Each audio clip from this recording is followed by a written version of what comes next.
definitely suggest that as a good hero for Nisha, but we know Zai plays it very well as well, so they have got the flexibility. That being said, it's Team Secret. Who knows? Maybe Puppy takes it to the jungle, you know. I'm down. Yeah, jungle Beastmaster, I could see it working, get some nice angles with the axes. Hey. You know? There was a patch that Jungle Beastmaster way back in the day was a thing. Do you remember that? you're a Beastmaster. Four position Jungle Beastmaster.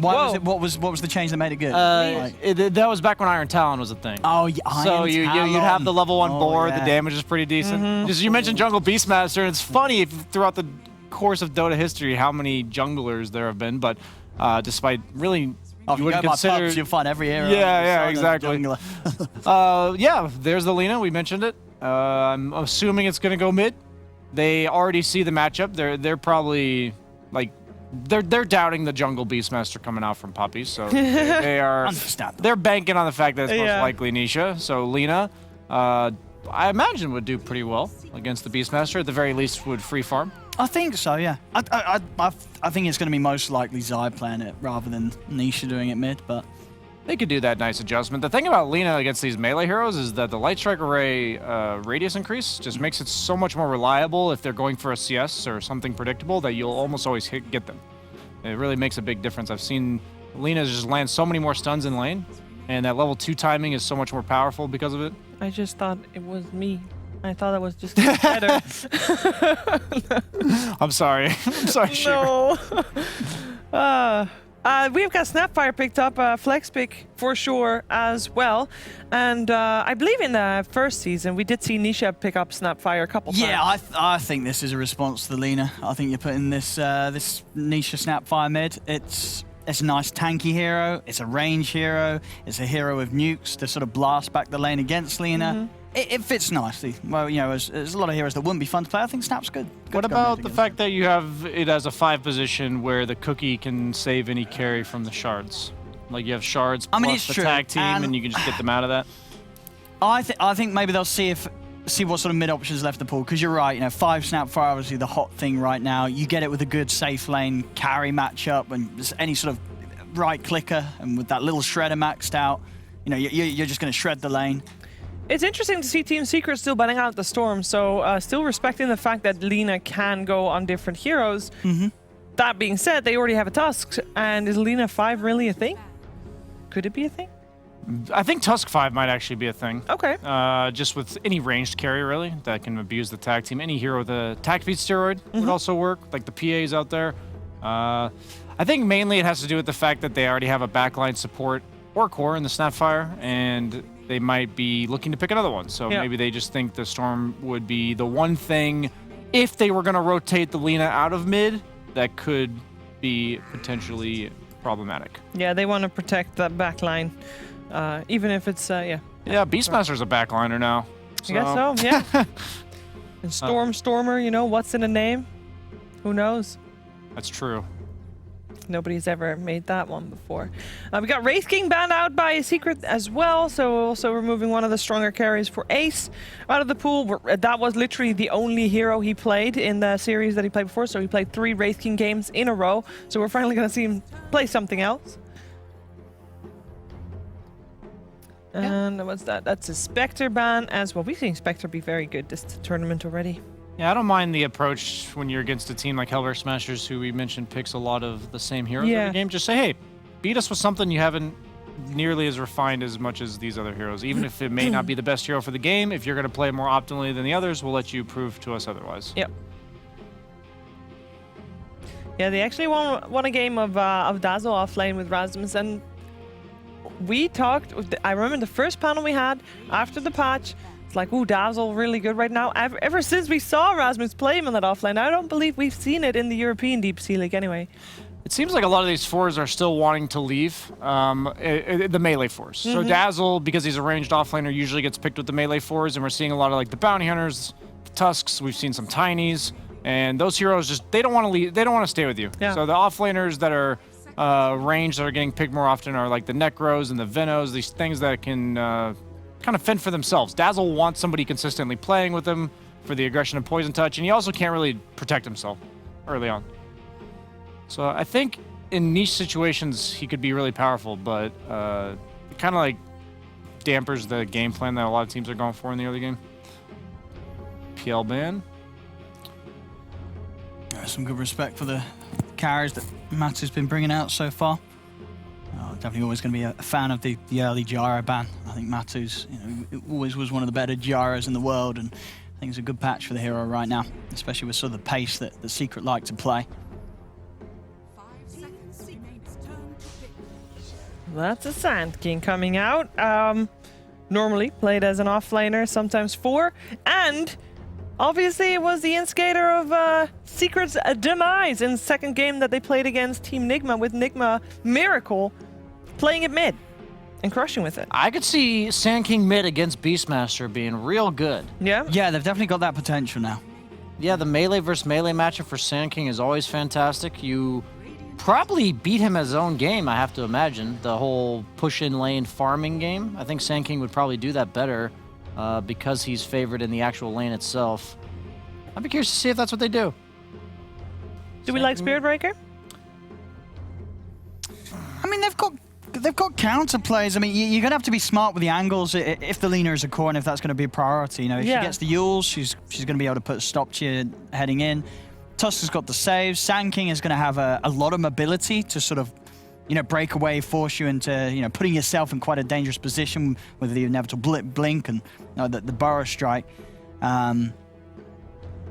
It's fun and aggressive, but I think Hellbear Smashers have got decent ways to deal with the Spirit Breaker charging them right now. Mm-hmm. Ooh, and don't forget, the thing that Spirit Breaker is holding is one of the new emotes. If you sub to the channel, or if you use some of your channel points, you can claim one of those emotes. This would be a brilliant time to pull out the 17%er. Very appropriate indeed. Medusa coming out on the side of Hellbear Smashers. I can see why they banned the PL now.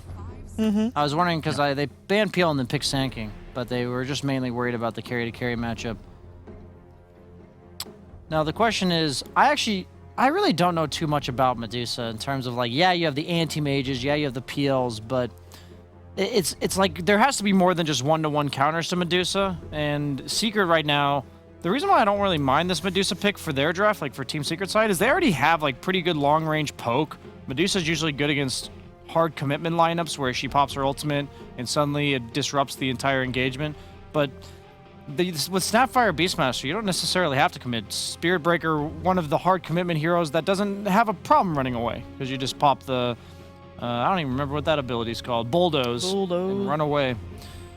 I like the Spirit Breaker pick just because it gives Secret's lineup a little bit of reach. You have 2 backliners that don't necessarily have the best setup. Both of them are good follow-up or +1s, and Spirit Breaker gives you that. So Jug, I have heard Jug's very good against the Medusa. It's not the best against Tusk, but it also matches up well in the game against Sand King.